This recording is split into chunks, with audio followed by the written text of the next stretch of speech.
सबसे पहले बात करेंगे यूपी को मिलने जा रहे एशिया के चौथे सबसे बड़े हवाई अड्डे नोएडा इंटरनेशनल एयरपोर्ट की सौगात की। फिर आपको जेवर में पीएम मोदी के जयघोष की मिनट टू मिनट रिपोर्ट के साथ एयरपोर्ट के रनवे से कौन भरेगा सियासी उड़ान, सब कुछ दिखाएंगे। तो नोएडा इंटरनेशनल एयरपोर्ट से जुड़ी खबरों के लिए देखते हैं टॉप 9 यूपी का जेवर। प्रधानमंत्री मोदी आज दोपहर 1 बजे अपने dream project Noida international airport का शिलान्यास करेंगे। एशिया के चौथे सबसे बड़े एयरपोर्ट के भूमि पूजन और शिलान्यास को लेकर उत्साहित पीएम मोदी ने ट्वीट किया कि 25 नवंबर भारत और उत्तर प्रदेश के बुनियादी ढांचे के निर्माण में एक प्रमुख दिन है। दोपहर 1 बजे नोएडा इंटरनेशनल एयरपोर्ट का शिलान्यास किया जाएगा। इस परियोजना से वाणिज्य, कनेक्टिविटी और पर्यटन को काफी ज्यादा बढ़ावा मिलेगा। नोएडा इंटरनेशनल एयरपोर्ट के भूमि पूजन में शामिल होने के लिए प्रधानमंत्री मोदी सुबह 11:20 पर दिल्ली से हेलीकॉप्टर में बैठकर जेवर रवाना होंगे, जबकि 11:50 पर जेवर हेलीपैड पर उतरने के बाद सीधे कार्यक्रम स्थल पर पहुंचेंगे, जहां सीएम योगी और बीजेपी नेताओं के साथ भारी जनसभा पीएम मोदी का स्वागत करेगा। शिलान्यास कार्यक्रम के बाद पीएम मोदी जनसभा को संबोधित भी करेंगे और फिर 1:15 बजे के करीब दिल्ली वापस लौटेंगे। पीएम मोदी के आगमन को देखते हुए जेवर को हाई सिक्योरिटी जोन में तब्दील कर सुरक्षा की ऐसी कड़ी व्यवस्था की गई है कि परिंदा भी पर नहीं मार पाएगा। पीएम मोदी की सुरक्षा में एसपी स्तर के 12 अधिकारी, 12 एएसपी, 23 जीएसपी, 63 निरीक्षकों के साथ गौतम बुद्ध नगर के 9 थाना प्रभारी तैनात रहेंगे। जेवर के चप्पे चप्पे पर करीब 5000 पुलिसकर्मियों को भी तैनात किया गया है। ट्रैफिक पुलिस ने पीएम के दौरे को देखते हुए यातायात और पार्किंग को लेकर भी एडवाइजरी जारी की है। नोएडा इंटरनेशनल एयरपोर्ट के शिलान्यास होने के साथ ही उत्तर प्रदेश देश का सबसे अधिक अंतर्राष्ट्रीय हवाई अड्डे वाला प्रदेश बन जाएगा। उत्तर प्रदेश में फिलहाल 8 हवाई अड्डे से विमानों की आवाजाही जारी है। हाल ही में पीएम मोदी ने यूपी को कुशीनगर अंतर्राष्ट्रीय एयरपोर्ट की सौगात दी थी। नोएडा इंटरनेशनल एयरपोर्ट के शिलान्यास से पहले ही यूपी में 13 हवाई अड्डों के साथ 7 हवाई पट्टियों के निर्माण का काम जोर शोर से चल रहा है। पीएम मोदी के dream project Noida international airport को लेकर यूपी के सीएम योगी शिलान्यास कार्यक्रम की पूरी तैयारियों पर खुद नजर रखे हुए हैं। नोएडा इंटरनेशनल एयरपोर्ट का निर्माण ज्यूरिक एयरपोर्ट इंटरनेशनल एजी करेगी। एयरपोर्ट का विकास 2 स्टेज में होगा। पहले चरण के विकास के लिए करीब 3300 एकड़ भूमि का अधिग्रहण किया गया है। जेवर में बन रहे नोएडा इंटरनेशनल एयरपोर्ट का पहला फेज 3 साल बाद 2024 में पूरा हो जाएगा। हालांकि 2024 में होने वाले लोकसभा चुनाव को देखते हुए 2022 से 23 से ही इस एयरपोर्ट से हवाई सेवाओं को शुरू करने का सरकार ने लक्ष्य तय किया है। पूरी तरह से तैयार होने के बाद ये देश के सबसे बड़े दिल्ली के इंदिरा गांधी इंटरनेशनल एयरपोर्ट को पीछे छोड़कर एशिया का चौथा सबसे बड़ा एयरपोर्ट बन जाएगा। नोएडा इंटरनेशनल एयरपोर्ट को देश के 3 एक्सप्रेसवे से जोड़ा जाएगा। एयरपोर्ट से आईजीआई और ग्रेटर नोएडा तक मेट्रो चलेगी। एयरपोर्ट को हाई स्पीड रेल लाइन और पॉड टैक्सी से जोड़ने के साथ ही Delhi Varanasi bullet train corridor का एक स्टेशन भी एयरपोर्ट की टर्मिनल बिल्डिंग में बनाया जाएगा। नोएडा इंटरनेशनल एयरपोर्ट का विकास 2 स्टेज में होगा। पहले चरण में 30,000 करोड़ रुपए की लागत से एयरपोर्ट पर 2 रनवे बनाए जाएंगे। एयरपोर्ट पर 2 रनवे बन जाने से दिल्ली एयरपोर्ट पर दबाव कम होगा और सालाना करीब 1 करोड़ हवाई यात्री उड़ान भर सकेंगे। दूसरा चरण पूरा होने के बाद एयरपोर्ट पर रनवे की संख्या बढ़कर 5 हो जाएगी। एयरपोर्ट शुरू होते ही दिल्ली देश का पहला ऐसा शहर बन जाएगा जिसके 70 किलोमीटर के दायरे में 3 एयरपोर्ट होंगे। यूपी चुनाव से पहले कुशीनगर एयरपोर्ट की सौगात देकर और अब नोएडा इंटरनेशनल एयरपोर्ट का शिलान्यास करके योगी सरकार ने यूपी की जनता के सामने विकास का ऐसा रोड मैप तैयार किया है जिसके सहारे बीजेपी को यूपी की गद्दी दोबारा हासिल करने में मदद मिल सकती है। केंद्रीय उड्डयन मंत्री ज्योतिरादित्य सिंधिया की माने तो इस प्रोजेक्ट के जरिए $2 बिलियन का निवेश आ चुका है और आसपास के क्षेत्रों में 60,000 करोड़ के निवेश का अनुमान है। कांग्रेस पर सियासी स्ट्राइक कर मेघालय में ममता बनर्जी की टीएमसी कैसे बनी मुख्य विपक्षी पार्टी? ट्रैक्टर चलाकर यूपी में जाटों का दिल जीत पाएगी बीजेपी? और तरुण चुग ने क्यों कहा पंजाब में कांग्रेस का हाथ? राष्ट्र विरोधी ताकतों के साथ देश में राजनीतिक घमासान से जुड़ी अहम खबरों के लिए देखते हैं टॉप 9 सियासी संग्राम। पश्चिम बंगाल से निकलकर राष्ट्रीय स्तर पर अपनी पहचान कायम करने में जुटी ममता बनर्जी की पार्टी तृणमूल कांग्रेस ने मेघालय में कांग्रेस को सबसे बड़ा झटका दिया है। कांग्रेस के 12 बागी विधायकों ने मेघालय में कांग्रेस का दामन छोड़कर टीएमसी का हाथ थाम लिया है। कांग्रेस के 18 में से 12 विधायकों के टीएमसी में आने से अब मेघालय में टीएमसी मुख्य विपक्षी पार्टी बन गई है। मोदी सरकार के तीनों कृषि कानून की वापसी के बाद अब बीजेपी के चाणक्य गृह मंत्री अमित शाह पश्चिमी यूपी में विधानसभा चुनाव से पहले किसान आंदोलन से हुए नुकसान की भरपाई में जुटे हैं। रूठे किसानों को मनाने और जाटों के दिल में जगह बनाने के लिए बीजेपी पश्चिमी यूपी में 26 नवंबर को ट्रैक्टर रैली निकालने जा रही है। ट्रैक्टर रैली के जरिए बीजेपी जाट मतदाताओं तक ये संदेश पहुँचाने की कोशिश करेगी कि कृषि कानून वापसी का फैसला जाटों को ध्यान में रख कर लिया गया है। यूपी विधानसभा चुनाव से पहले कांग्रेस अध्यक्ष सोनिया गांधी के गढ़ रायबरेली में कांग्रेस को बड़ा झटका लगा है। रायबरेली सदर से कांग्रेस की बागी विधायक अदिति सिंह ने बीजेपी का दामन थाम लिया है। अदिति सिंह के बीजेपी में आने से अमेठी के बाद अब रायबरेली में भी बीजेपी बहुत मजबूत हो गई है। अदिति सिंह के साथ बीएसपी की वंदना सिंह ने भी यूपी बीजेपी अध्यक्ष स्वतंत्र देव सिंह के सामने बीजेपी की सदस्यता ली। यूपी विधानसभा चुनाव से पहले अखिलेश यादव और जयंत चौधरी के बीच गठबंधन पर बात करीब पक्की हो गई है। 23 दिसंबर को पूर्व प्रधानमंत्री चौधरी चरण सिंह की जयंती के मौके पर अखिलेश और जयंत चौधरी मथुरा या अलीगढ़ में एक साथ रैली कर सकते हैं, जिसको लेकर तैयारी शुरू हो गई है। यूपी की सत्ता दोबारा पाने की फिराक में लगे अखिलेश यादव आज लखनऊ में संजय सिंह चौहान की जनवादी पार्टी सोशलिस्ट की रैली में शामिल होंगे। यूपी की सियासत में वजूद तलाशने में जुटी कांग्रेस पार्टी 26 दिसंबर से सदस्यता अभियान चलाएगी। एक परिवार नए सदस्य 4 के नारे के साथ कांग्रेस का लक्ष्य 1 करोड़ सदस्यों को जोड़ने की है। कांग्रेस प्रदेश अध्यक्ष अजय कुमार लल्लू ने कहा कि ये अभियान संविधान दिवस यानी 26 नवंबर से लेकर 10 दिसंबर तक चलेगा। अभियान के दौरान भीम चर्चा और रात्रि भोज का आयोजन होगा। अभियान के लिए प्रियंका गांधी और भूपेश बघेल आज लखनऊ पहुंचेंगे। यूपी में बीजेपी को चुनौती देने के लिए कृष्णा पटेल का अपना दल अखिलेश यादव की पार्टी के साथ मिलकर विधानसभा चुनाव लड़ेगा। सीटों को लेकर दोनों दलों में अभी बात पक्की नहीं हुई है। हालांकि कृष्णा पटेल को उम्मीद है कि गठबंधन को 20 से 25 सीटें मिलेंगी। तो वहीं यूपी के मुस्लिम वोटरों के भरोसे चुनावी मैदान में कूदे AIMIM चीफ असदुद्दीन ओवैसी आज जौनपुर में शोषित वंचित समाज सम्मेलन की रैली में शामिल होकर वोट मांगेंगे। यूपी, पंजाब और उत्तराखंड में आगामी विधानसभा चुनाव को देखते हुए एक बार फिर से जाटों ने आरक्षण की मांग को लेकर हुंकार भरनी शुरू कर दी है। अखिल भारतीय जाट आरक्षण संघर्ष समिति के राष्ट्रीय अध्यक्ष यशपाल मलिक ने कहा कि प्रधानमंत्री मोदी और गृह मंत्री अमित शाह को जाटों से किए आरक्षण के वादे हम याद दिलाना चाहते हैं। केंद्र ने जाट समाज के प्रमुख संगठनों, मंत्री और सांसदों, विधायकों के सामने राष्ट्रीय स्तर पर जाट आरक्षण देने का वादा किया था। संविधान दिवस 26 नवंबर से 6 दिसंबर तक लगातार 10 दिनों तक बीजेपी पूरे देश में संविधान सम्मान समारोह मनाएगी। बीजेपी के सभी बड़े दलित नेता डॉक्टर भीमराव अंबेडकर पर आयोजित होने वाले कार्यक्रमों में शामिल होंगे। यूपी में दलित वोटरों का दिल जीतने के लिए बीजेपी संविधान गौरव यात्रा भी निकालेगी। तो वहीं दलितों को साधने में जुटे अखिलेश यादव 26 नवंबर को लखनऊ में बहुजन महापंचायत रैली में शामिल होंगे। बीजेपी के राष्ट्रीय महासचिव तरुण चुग ने पंजाब की कांग्रेस सरकार पर राष्ट्र विरोधी ताकतों का साथ देने के गंभीर आरोप लगाए हैं। बलवंत सिंह कोटलाबामा को पंजाब जेनको लिमिटेड का अध्यक्ष बनाने पर चुग ने चन्नी सरकार पर निशाना साधते हुए कहा कि पंजाब सरकार देश विरोधी ताकतों के दबाव में है।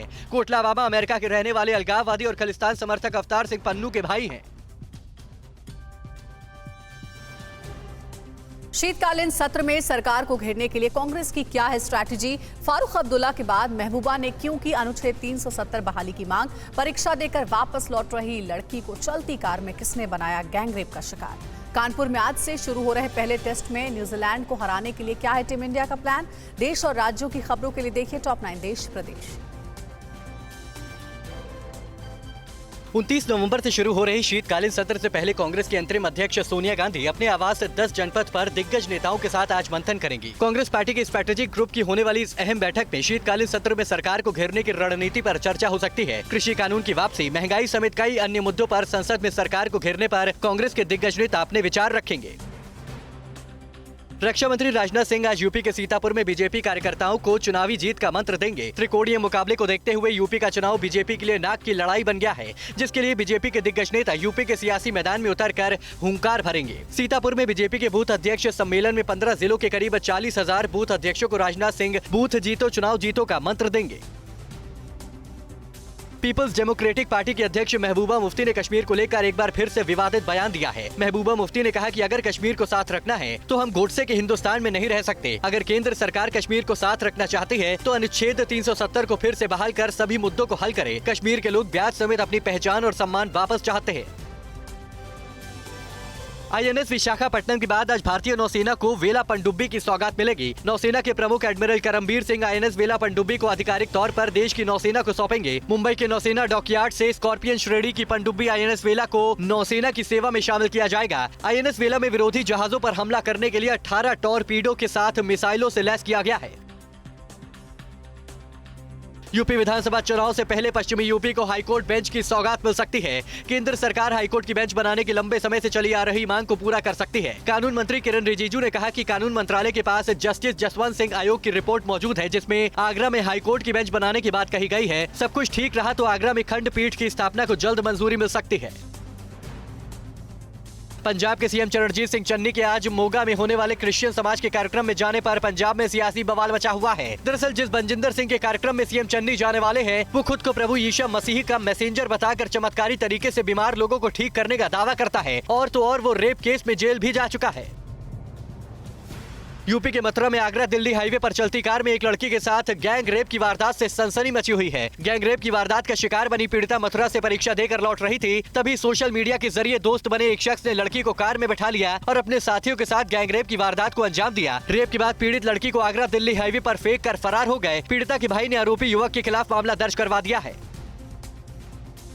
धुंधली तस्वीरों के पीछे छिपी खुदकुशी की खौफनाक दास्तान को देखकर आपके रोंगटे खड़े हो जाएंगे। देखिए कैसे पटरी पर सीटी बजाते धड़धड़ाती हुई ट्रेन आ रही है। तभी लखनऊ के दुर्गागंज रेलवे क्रॉसिंग पर एक युवक अपना बैग रखता है और लोगों के रोकने से पहले सीधे ट्रेन के आगे कूदकर सुसाइड कर लेता है। बताया जा रहा है कि एजाज मानसिक रूप से परेशान था और बंद क्रॉसिंग के बीच जाकर हंगामा कर रहा था।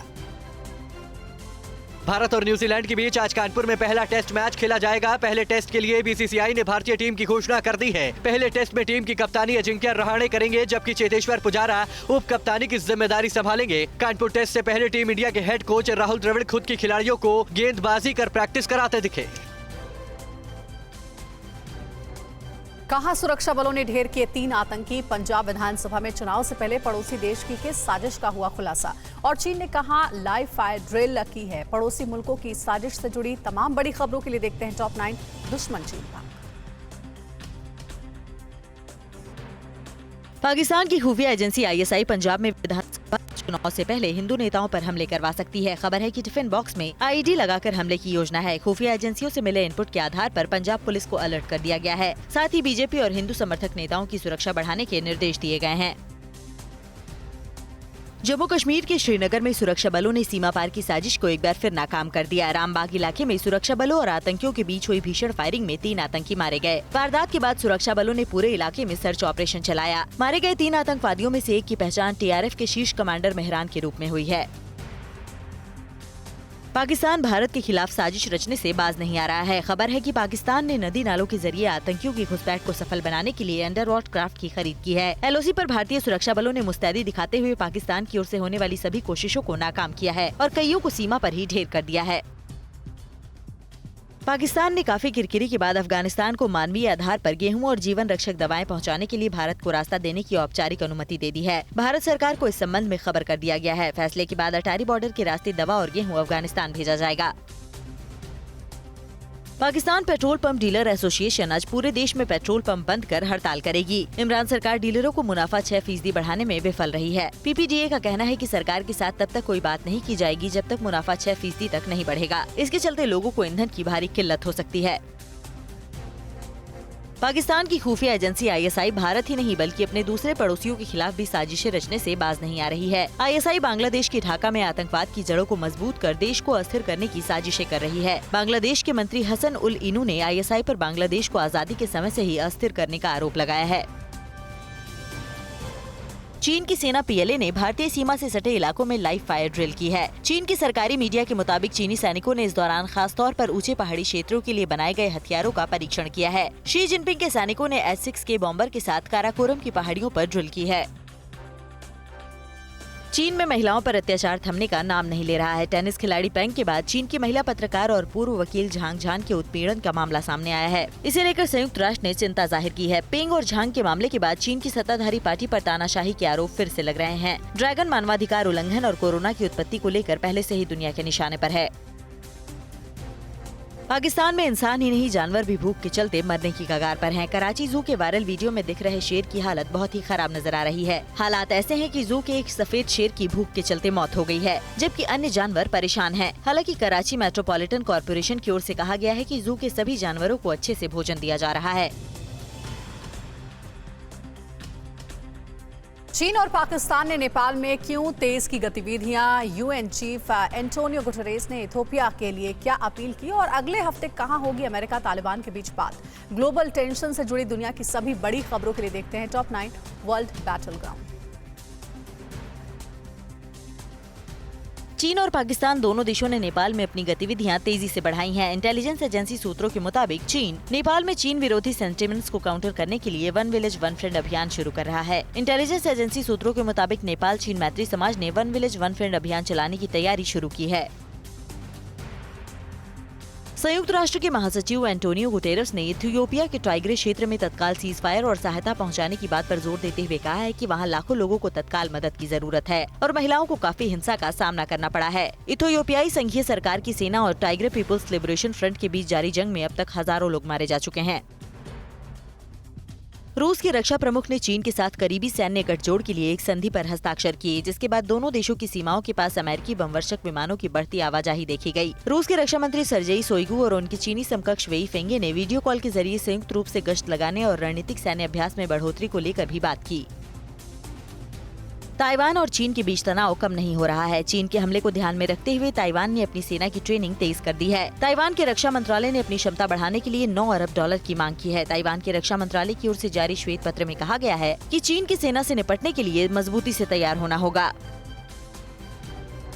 अमेरिका तालिबान के साथ अगले हफ्ते से कतर में बातचीत फिर से शुरू करने के लिए तैयार है। अमेरिकी विदेश विभाग के प्रवक्ता नेड प्राइस ने कहा है कि इस दौरान अफगानिस्तान में मानवीय संकट पर चर्चा की जाएगी और ये सुनिश्चित करने के लिए कदम उठाया जाएगा कि देश आतंकवाद के लिए लॉन्च पैड न बनने पाए।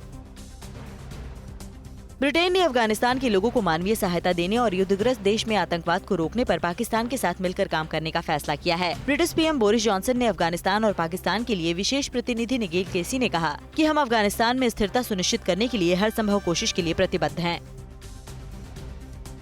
अफगानिस्तान पर तालिबान के कब्जे के बाद से अब तक 257 मीडिया आउटलेट्स आर्थिक चुनौतियों और प्रतिबंधों के कारण बंद हो चुके हैं। टोलो न्यूज की रिपोर्ट के मुताबिक बंद आउटलेट्स में प्रिंट, रेडियो और टीवी स्टेशन शामिल हैं। ये जानकारी एक एनजीओ के हवाले से जारी की गई है।